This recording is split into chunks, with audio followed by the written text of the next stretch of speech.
The purpose of this podcast is to educate and inform. It is no substitute for professional care by your doctor or your qualified healthcare professional. Never disregard or delay professional medical advice because of something you've heard on this podcast or in any linked material.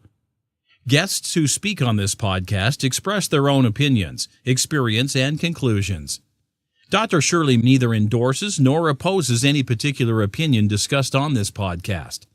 The views expressed on this podcast have no relation to those of any academic, hospital, practice, institution, or other entity with which Dr. Shirley may be affiliated. Welcome to Forever Fab, the podcast on fashion, the art of living, and all things beauty. This podcast is curated by Dr. Shirley Madhere, MD, as the definitive source of holistic wellness through beauty. Welcome to Forever Fab, the podcast dedicated to fashion, the art of living well, and all things beauty. I'm your host, Dr. Shirley Madhere, your purveyor of this definitive source of living a beautiful life. This week's episode is dedicated to confidence. And boy, do we have a woman here with us who is so beautifully confident. I can't wait to start this conversation. So, media and the power of perception. I'm speaking with Monica Elias today, founder of Elias World Media. She is a brand strategist and content production expert. She is a multiple award-winning media maven and a globally minded professional. Monica has worked with top-tier brands and agencies such as Microsoft, Procter & Gamble, L'Oreal Paris, Mercedes-Benz, De Beers, Ketchum Public Relations, Bank of America, LVMH, and maybe LVMH soon, Rihanna. Did you hear about that deal? Oh, yes, I did. And those are just to name a few. Working on it. Work in progress. She is beautiful, inside and out, intelligent, compassionate, fashionable, and to me, more importantly, she is one of my absolute dearest, closest, most fabulous friends. Thank you so much, Monica, for being here with me. Welcome to Forever Fab, the podcast. Yay, congrats on your podcast. Why, thank you very much. I love this platform. It's so perfectly suiting for you. Oh, good. Thank you. Does that mean I have a face for radio? Honey, you have a voice and a face. Thank you. You've got two amazing features and skills, let me tell you. Well, let's talk about your fantastic skills. So, I've known you for many years. Yes, you have. And besides being phenomenal, who are you? Where did you grow up? Where do you come from? I'm still trying to figure that all out. I think we both are. We'll figure it out together. That's why we're such good friends. Yes, indeed. We're figuring it out together. Well, where do I begin? God, I could go on and on, but Please I'll give you the Cliff Notes. Okay, yeah. Cliff Notes. Okay. So I was born and raised here in the States. Hello. My background is actually Middle Eastern. My parents are originally from Egypt. I came and was raised, among a family of physicians, yes. as you know, something we share. Yes. And my background, I was born and raised in New Jersey. I grew up pretty much in New Jersey. My summers were spent studying overseas or traveling overseas, yes. As usually, European parents want their kids to always be traveling and always be studying and always be seeing the world, yes. and everything it has it's to another offer. Kind of education. That's right. You're absolutely right. Yeah. And let's see. I went to school in the States. I went to school in Connecticut, and I always had a passion to be in the world of media. Okay. But it was a struggle getting there because, again, coming from a family of physicians, right. The norm is that your parents are physicians. The parents expect the kids to go to medical school and become physicians. Right. So it was a battle to convince my family to go into an area that was pretty much foreign to them. Non-medical. Yeah, and non-medical. Yeah. But I did. I ended up going into a field that I absolutely loved at the time and still love so much. Yes, it obviously loves you so back. passionate about, yeah. Well, we'll talk a little bit about that later. And you mentioned that you grew up in a medical family. So you said you were always interested and had a passion for being in media. How did that manifest for you? When you went to your parents and you said, I'm not going to become a doctor, I'm going to go into TV. So how did you nurture that passion, and how did you actually get to do what you love to do? Wow. So let's see. How did that happen, actually? It's a blur now, right? It is a blur. Are you sure you told them? Did you tell them? I'm sure they know by now. Oh, my goodness. Well, let's see. So I think they always knew. I loved people. Yes. I loved storytelling. Yes, you do. Yes. I loved to write. Yeah. I loved movies and film and photography, and I just loved the world of the arts. Yes. And, it's quite different than the world of medicine. Yes. But I think the one thing that my parents and I, and especially my father, we had in common was passion. Yes. And the belief in people and in life. And I think that even though both industries are completely different, I think the one shared thing we had was, again, a passion for do what you love and follow your dreams. Yes. And with medicine, as you know, you're dealing with people every single day. You're hearing their stories. Yes. You're healing them. You're helping them. You know, there's a human factor. And I think with media, it's the same thing. You're dealing with people every single day, whether it's brands or models or actors or actresses or even a product that you have to find a clever way to humanize, to tell a story about, you know?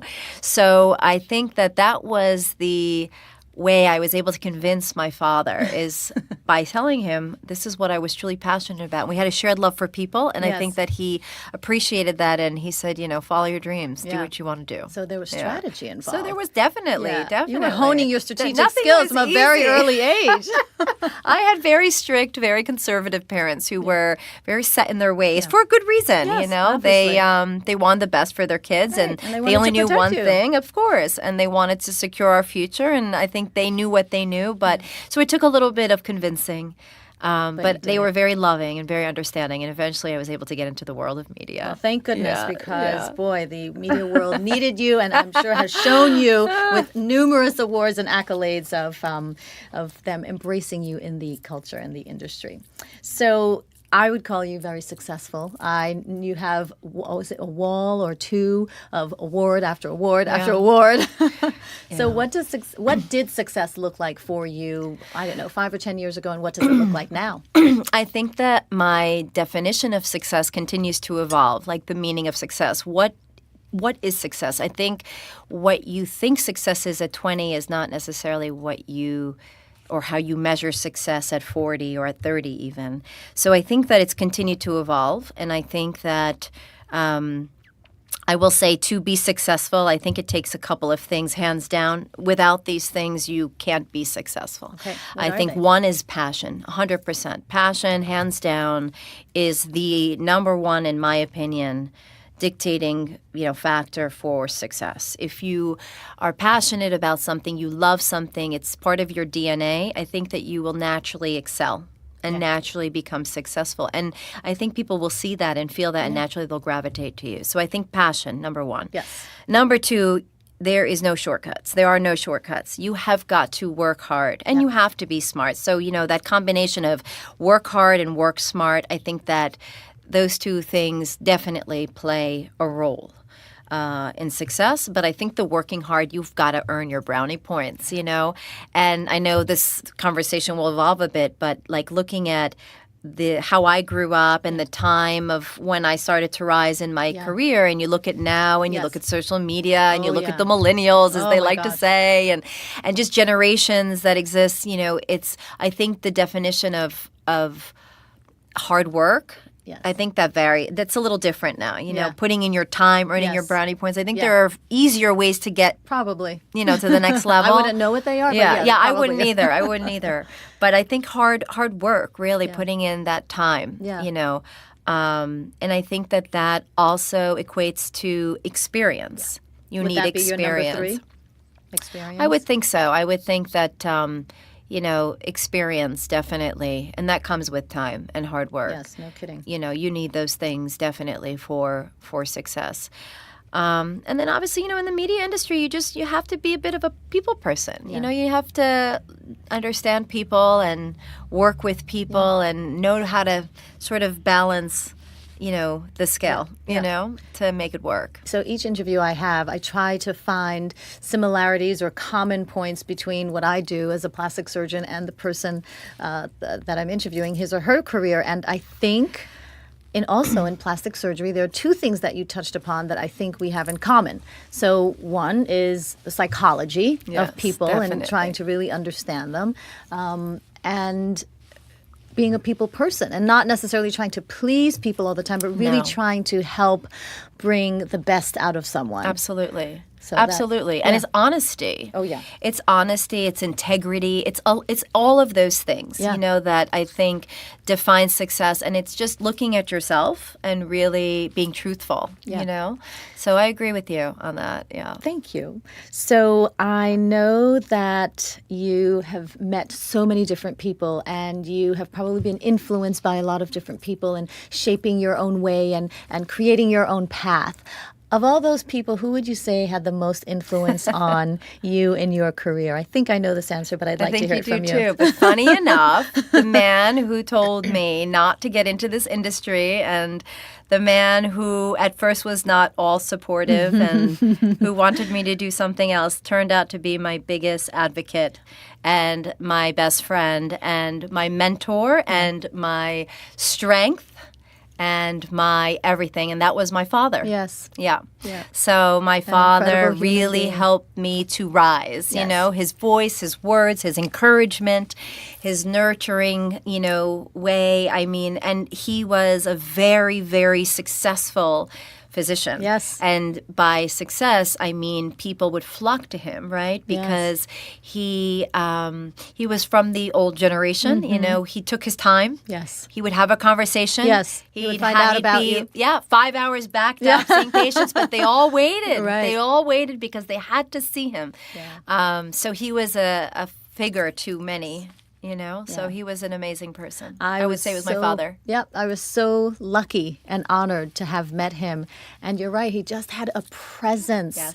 And it was almost as if in his presence, everything was taken care of. It was the most amazing thing. You always felt comforted. You always felt comforted. Always. And you always felt like everything would be all right. And you just needed a couple words. That was it. He was a quiet man, if you remember. He had a very strong, elegant way about him. He didn't say much. He was a man of few words, but his presence, just to be in his presence and in his company, So we will dedicate your podcast to him. Thank you. I know he's in a better place watching over you now, and hopefully watching over me too. Yes, definitely. He loved you. He adored you. Thank you. I appreciate that. So let's talk about the media a bit more, which is your industry. Yes. So in your opinion, and I know this sounds like a very large, open-ended, expansive question, but in your opinion, what do you really think the specific role of media is in our lives? Well, I think in today's time, I think that the media platforms that exist can play some crucial roles in either helping to make you or break you.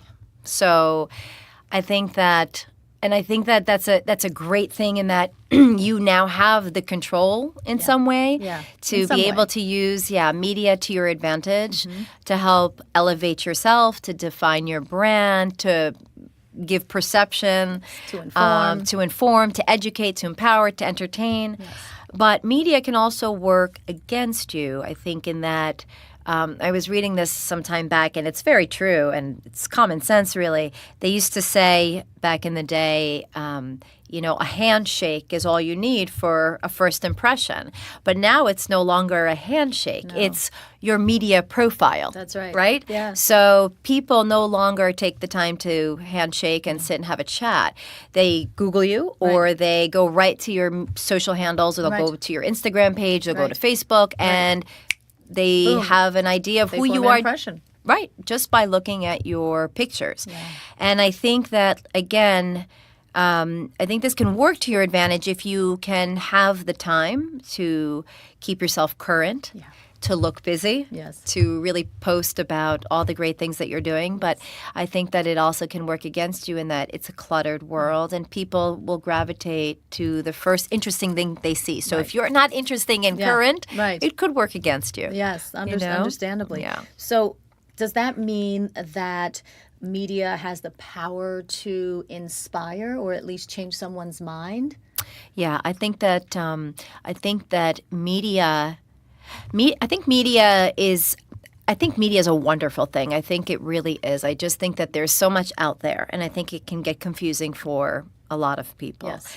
And again, I think it's also finding the time and having the know-how to do it correctly. Yes. But I think that the media landscape right now lends so much. Yes. I think between if you were to do it, you can do a short film about yourself, describing who you are, what is your brand. Yeah. You have the ability to post pictures and captions to inspire or influence or educate or empower, you know. Yeah. So it can do all of those things. I think it's just learning how to use it in a way where you can benefit from it is really what counts these days, you know? What's really interesting is that I had read an article about Selena Gomez. How many millions of followers? Oh, my God. OMG, right? Yeah. But interestingly enough, she is of the opinion that social media is potentially dangerous. I don't know if that was the exact word, but that it can be mishandled. Right. And so I find that it's almost ironic that, well, at least she's speaking her truth. Right. She's saying, hey, social media is not necessarily the greatest thing, and yet she has millions and millions of followers. Yeah. So I think that speaks to a certain extent of her authenticity. Yes. So you mentioned integrity and being successful, that integrity was one of the things that is required. So let's talk about authenticity. So talk to me about your branding experience and how you help brands to tell their stories. So in terms of DNA and authenticity, is it more important to have a great story or is it more important to be real? Both. Okay. Okay, so how do we do both? That's the trick. It's, can you do both? You can do both. I think it's, well, if you're talking like from the individual standpoint, if you're talking about a person, for example, I mean, you have to be authentic. You have to be, well, I guess it goes back to the question, what's more important, the reality or the perception? And the truth is, the perception is actually sometimes more important or more impactful than the reality, because perception. I like that word, impactful, more impactful. Yeah, more impactful, because, you know, when you think about, if we're talking social media, what you view when you think about, you know, the science, right, of perception or authenticity, for example, and how we form thoughts. When you look at a picture, an emotion is drawn from that. So the way you perceive life is basically, it's a series of images or songs or films, you know, that you might see. So I think that when, as a person, even as a brand, I think that the perception that you give is very important, because ultimately that's how one forms their thoughts or their beliefs or their, you know, their interests, which will ultimately guide their behavior. Absolutely. Okay. Absolutely. So I think both telling the real story, but also telling a good story, because it's perception. If you have a real story, but it lacks luster, it's boring, has nothing, it's not entertaining, it's not, you know, engaging. Very likely, you know, the consumer will move on, or the friend or the, you know, person who's looking at it will be, will move on, right? But if it's both, it checks off both of those boxes, I think you have a better chance. I like that. Yeah, at gauging interest. So in your opinion, is there one media outlet that is more efficient or better at telling a story or creating a certain perception? Is there something that's more visual, or is it mostly digital? Is it just words? What's your opinion on that? I think it depends on your audience. So, for example, like a lot of companies in the creative space like us, we benefit more from an Instagram, because it's a much more visual platform. Facebook tends to be very good for organizations like nonprofits or organizations that are, you know, less B2B and more B2C. obviously it's a more personal, platform as well. So I think that the platform really depends on who the target audience is. Who is your community or who is your audience? And Who's I think your peep? Who are your who people? Are your peeps? Who's your who tribe? are your peeps? Yeah. I'm so happy you're in my tribe. Oh, I'm so happy. Yeah. So I think that's the point there. Yeah. Well, your industry many industries have changed significantly in the age of the internet with the advent of social media, et cetera. But can you think of other ways that your industry has changed because of social media or any other digital and technological advances? Well, that's a really good question. Thank you. I think, and it is, because I think that, in our industry, we like to say, tell me and don't sell me. So what I do is day in and day out, I'm finding ways to storytell, to showcase, the value in something or the beauty in something or the meaning in something or the return in something. Yes. So I think that we've even though there are platforms that exist where you can buy like time to advertise or you can share in ad space.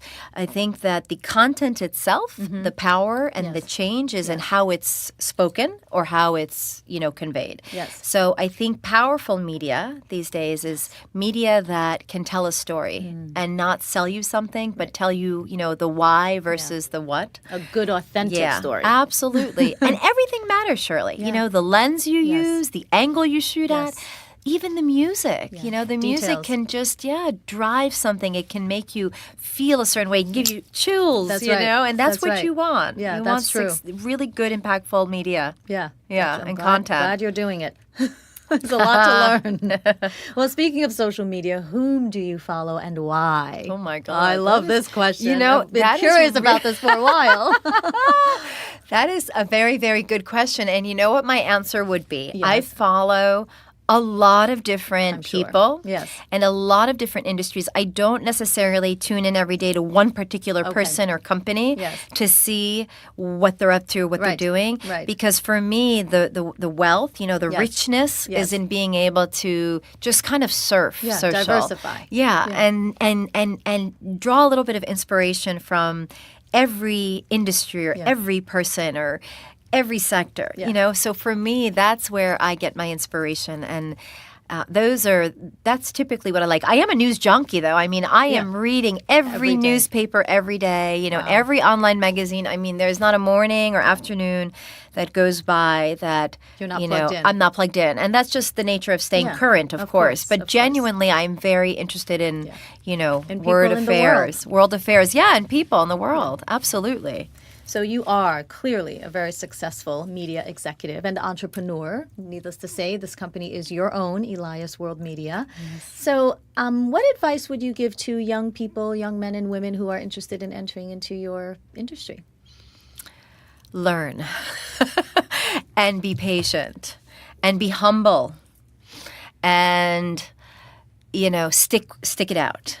I think in today's day, again, it's very, very common to jump ship, to want to immerse yourself in everything and anything. And the idea of staying put in one company or, in one situation at a time for a long period may not necessarily be the case any longer, right? I mean, my first job out of school, I ended up at this company, I think I was 14 years. Wow. And it was through several mergers and acquisitions. And so we changed quite a bit. But you learned a lot. But I learned a lot. I mean, and I think it's also selecting, if you're in the right situation, if you're in the right situation and you're working for a company or an individual that can offer you a great deal of experience and exposure, stick with them. Yeah. I don't think you need to bounce from one company to the other to build your resume because there's still some truth. I mean, when we look for new team members, I'm looking at stability. I'm looking at experience. So I'm looking for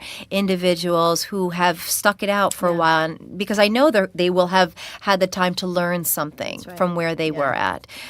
So I would say patience. I would say stick it out. I would say, learn as much as you can. And I'm a big believer in cross-training. So, and what I mean by that is, many of our team members, they're cross-trained, they're cross-skilled. So versus hiring just an editor or just a cameraman or just a writer, try to train people to do multiple things. Tasks. It's beneficial for them. I think it keeps them interested and they learn, many skills. It's also beneficial to the company. Absolutely. So Absolutely. And it provides consistency for a client. Yes. It gives them value. And then also, you don't have too many chefs in the kitchen, as they say. So That's true. sometimes less is more. Do I cook? Yeah. Ask my husband. Okay. Ask him and see what he says. He'd probably say no, but I would say that I do. Okay. And by no, it means it tastes terrible. I doubt that. Well, it's not about him today anyway. That's right. So speaking of learning, what would you say are the biggest lessons you've learned so far? Wow. Nothing lasts forever. The impermanence, the idea of impermanence. Nothing lasts forever. And so be grateful for what you have at the time that you have it, but also know that because nothing lasts forever, know that change is okay and that you will eventually need to evolve. Don't wait till the last minute to do that. So, if you have that, if you know that that's going to happen or that's something just naturally in life that occurs, be proactive, don't worry. Yeah. One door closes, another will open. And I think also just start every day new. And that's what I do. Sometimes you'll have good days and bad days and happy days and not so happy days. That's life. But don't, let what happened the day before carry over into the next day. Start every day new and fresh. Yes. And if you didn't do something yesterday, you have tomorrow to do it. I like that. Yeah. Okay. So you have many career accomplishments. Many. What would you say is the one accomplishment you are most proud of? And it doesn't have to be career related. It could be anything across the board. Well, what would it be? That's a very good question. Thank you. I'm on a roll today. You are. You really are. I should flip this now and start asking you questions. What would that be? I mean, I guess my biggest accomplishment would be starting this company. Yes. Thank you. Yeah, Being, it's a big deal. Yeah, being brave and just, going with it. And that was the mentality was, I never, I was worked for a company for many, many years. And, you reach the top and you're sort of like, where do I go from here? And again, the industry changes and you change with it. But I think that also I had a certain vision and very high standards and a certain way of doing things. And I think that's part of my DNA and part of my brand. And that was the reason for the launch of this company was because I wanted to do things a certain way. Your way. Yeah, and really take the high road and the high standard. And it proved to be obviously very successful, thankfully. Yes. So I would say that would probably be my biggest professional accomplishment. And then I think my personal accomplishment, I think that's actually still in the works. I think it's just being able to live every day, live day by day and figure it out and grow and learn. And that I think within itself is just an accomplishment, and continuing to do that and to be open to the possibilities. Life is a beautiful thing. You have to embrace it. You have to welcome it. Absolutely. Yeah. I remember when you were when you were launching your business and you had asked me to help you come up with some names. That is one activity I absolutely love. My goodness. Ask me to come up with a name for anything and I will just go crazy. I think as a kid. You were clever. You came up with a lot. I came up with some good ones, none of which you chose, which is fine. I think we decided on this company name, I think at like the 7th hour. The last hour we had a name and then we switched it. Yeah, I remember you telling me that story. Well, it's working quite well. Yeah. So, Yeah. But anytime you want another name, please feel free I will to call on me. I will absolutely tap you. Thank you. So we talked about your accomplishments, and I know you are grateful for those. Is there anything else that you're most grateful for? Your friendship. Oh, truly. So thank you, You so are much. I am such absolutely a wonderful honored. friend and human being, and Thank you. I am honored to have you as my friend. Thank you, really, Monica. it's true. You should be so proud of yourself. I am You proud really, of me because I really should attract be. friends like you. Oh. Thank you And now so the much. love fest. The best answer ever. Thank you. And on that note, we're done. I actually have a few more questions. Thank you for that. I know. Thank you for that. You're not quite off the hook yet. I love you, but you're not quite off the hook. It's great. I love this. So you had advice. I asked you about advice for young people entering into, or any age, people entering into your industry. But what advice would you give yourself 3 years ago? And what advice do you think you'd give yourself 3 years from now? That's a very good question. You've got a lot of those today. All right. So I would say, so it's interesting that you asked this question because I think I was just thinking about this yesterday. You see? I manifested it for you. And I bet you a lot of business owners and entrepreneurs can relate. So I think visibility is very, very important. I think when you start a company or a new endeavor, you find that you are immersed in everything and you are just buried in work and you're hiding behind the screen and tackling every email. There you go.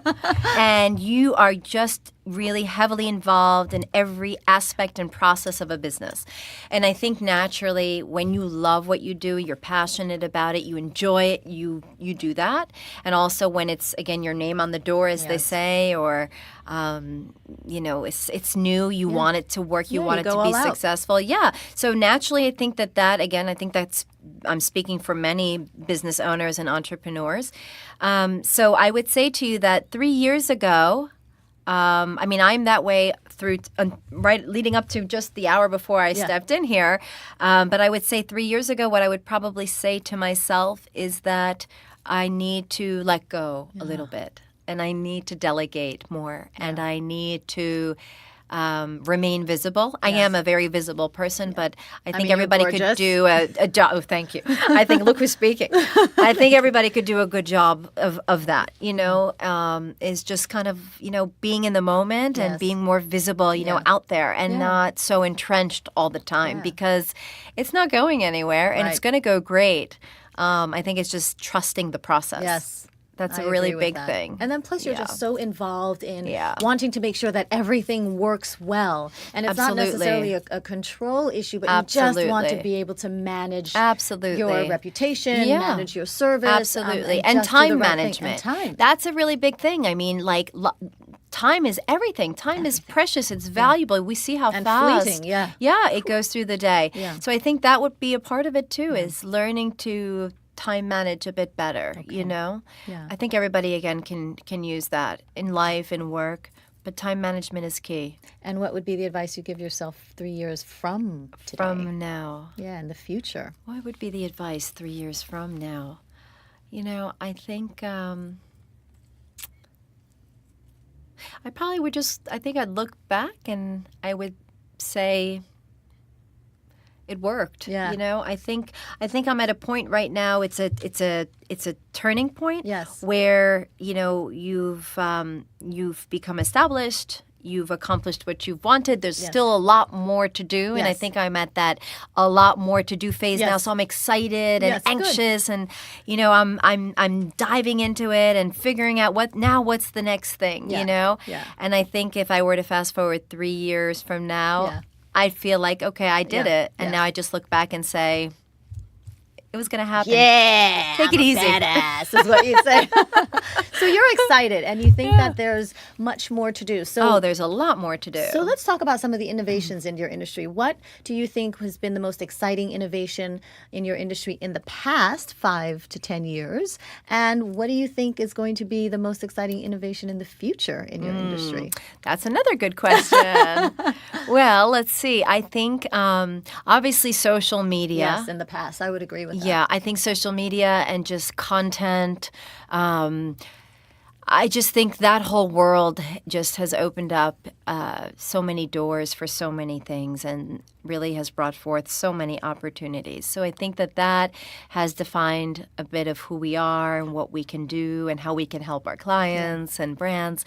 I think that innovations in the future, I really think that video content and content in general, the opportunity to storytell, I think that this is going to heighten. I think that this is going to get bigger. And I think that the innovation is going to be in how we tell stories and the type of technology that's going to exist, moving forward, and just the platforms and the formats and the way people are going to interpret, storytelling and content. I can't believe there's going to be more. I think it's already there's gonna overwhelming be more. now. Yeah, I think there's going to be more of it. I don't see it dying out anytime soon. I think not. Yeah. Yeah.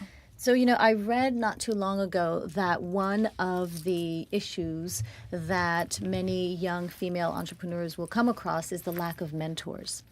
And understandably, that may be a challenging thing to find, especially if a young female entrepreneur is looking for another female mentor. So did you have any mentors? And if so, what was the most important thing that you learned from this person? Funny enough, all my mentors and the few that there were men. Yeah.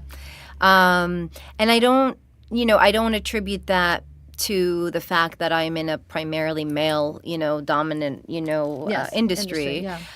Because I think there are a lot of women now in the media, obviously, whether it's publishing or broadcast or digital. And, I believe in equality, and I never really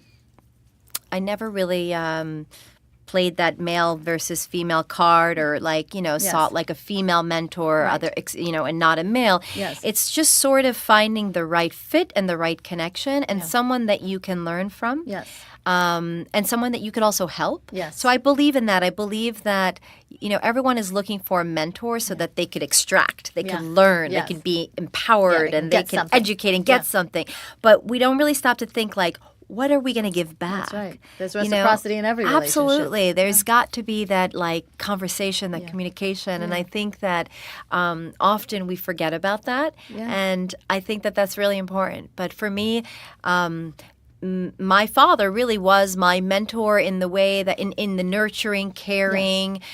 He taught me. He educated me. He was my strength. He was my kindness. He was so many things. Yes. And then in my first job out of school, and again, I stayed with this company for many, many years, I had a male mentor, boss, and he was fantastic because he showed me the ropes, and he taught me many different things and ways of doing things. And I think he brought the best out of me, sort of like my father did. Yeah. He was able to sort of extract from me things that I naturally had. Yes. And he was just able to give me sort of a platform and a comfort zone to, Wonderful.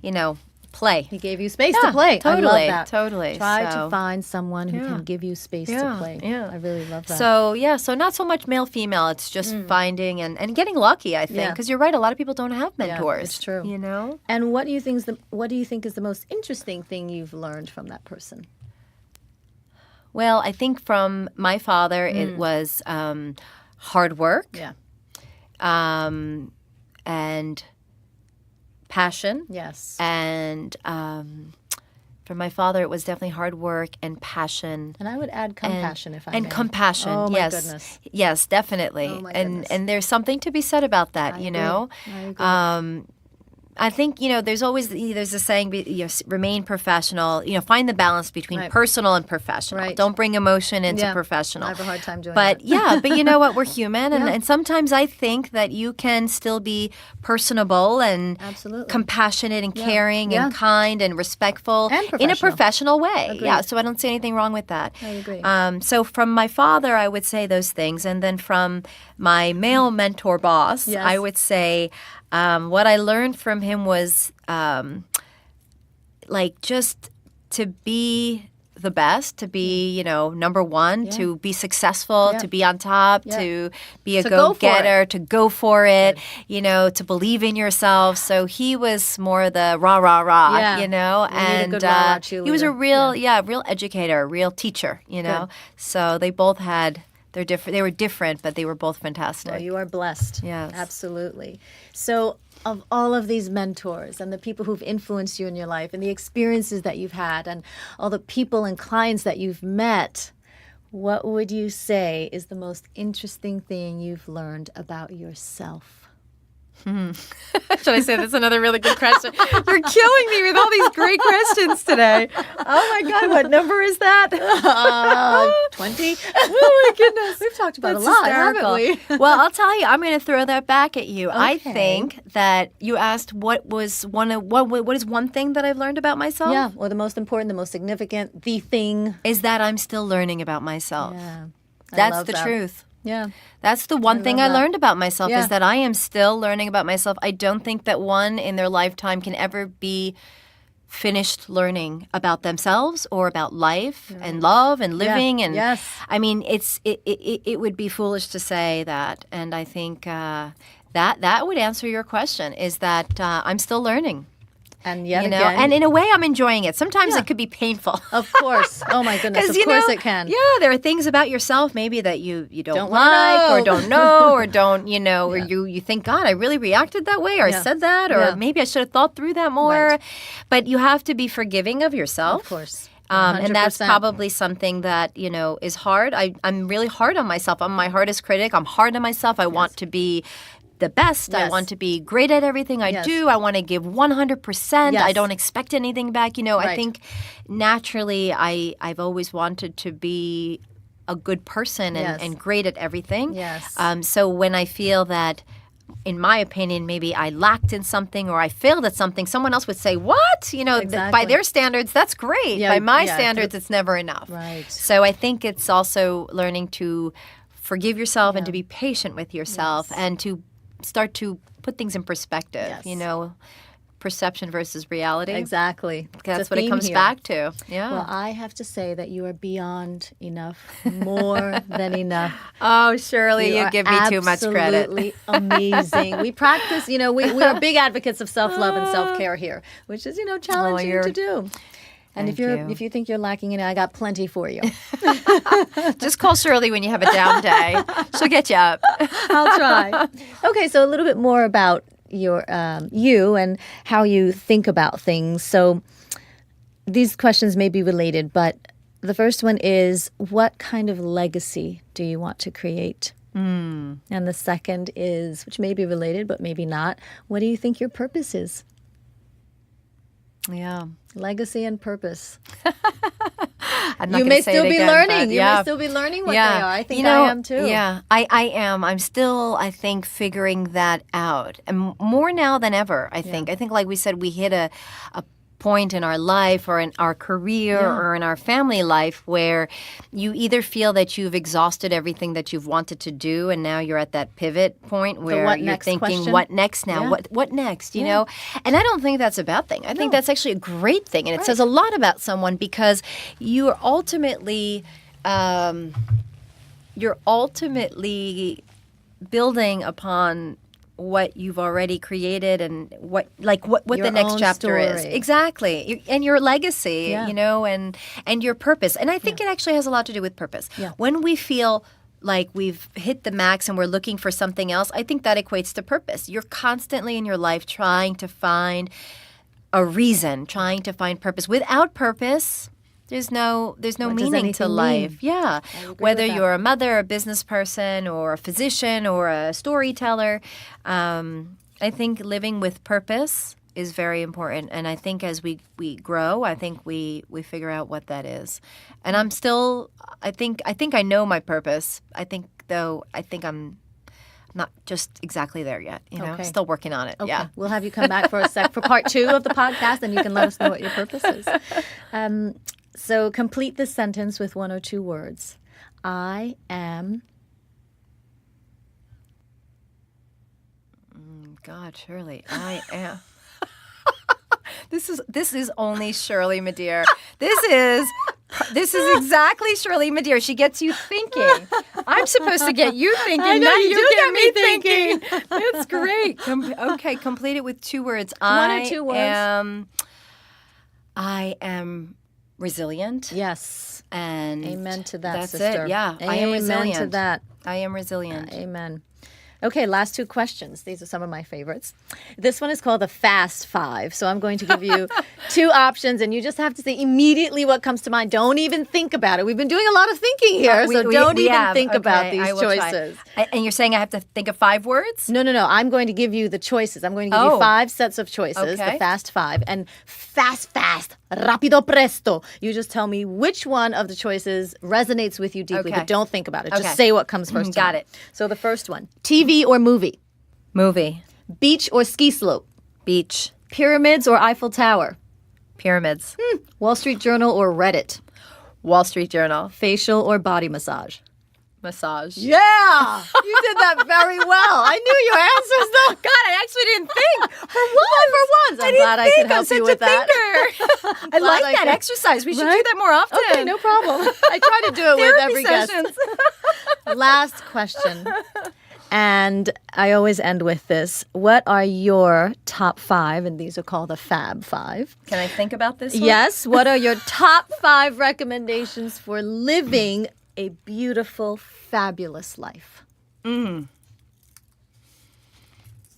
Live your healthiest life. So health is so important. Yes. And what I mean by health is all of the above. Physically, mentally, emotionally, spiritually. Holistically. Really take care of your health. Address your health. I think that is the number 1. Number 2, love. Love unconditionally. Love. Like, where you just want to cry. Yeah. I mean, love is everything. Yeah. The feeling of love, to be loved, to give love. I think love. I have 5, you said? 5? You have 5, but I'm going to interject here once. So love. The other day I went to a seminar on mindfulness, and the person who was talking about mindfulness gave me a new definition of love. And his name is Geshe Tashi, which is like a really high title in Buddhism. And he said that love is when you just want other people to be happy, or you want the best for that other person.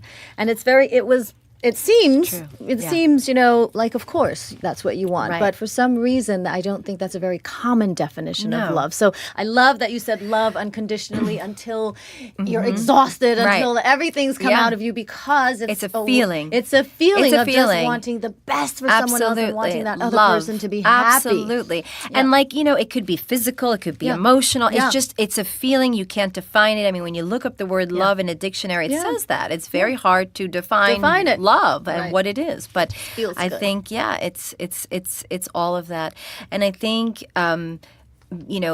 passion. I think that's just to really truly be passionate about everything you do, everything you touch, everything you see. Like, find the passion in something. Yes. I think finding the passion in life and the moments, of life. I think passion is it can fuel someone, and I think that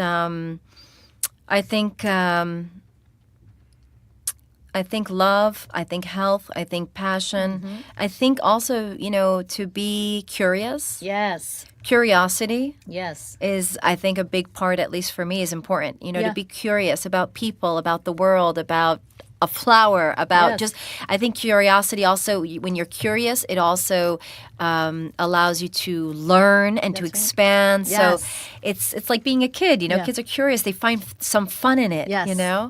And what's your number 5? And my number 5 would just really be live in the moment as much as you can. And I know that's probably a lot of people's, advice, but not just live in the moment, but I always think this, and this is, see how this comes across, but I always think to myself when I'm in the moment, what in this moment would I regret not doing or doing when it's gone? Yeah. So I almost think I live in a way where I think about what I don't want to regret losing out on in that moment, or I'm with you see what that. I mean? I do. Because I try to live without any regrets. Right. I try to live without any regrets. So I try to live in the moment and really just appreciate it, as much as I can.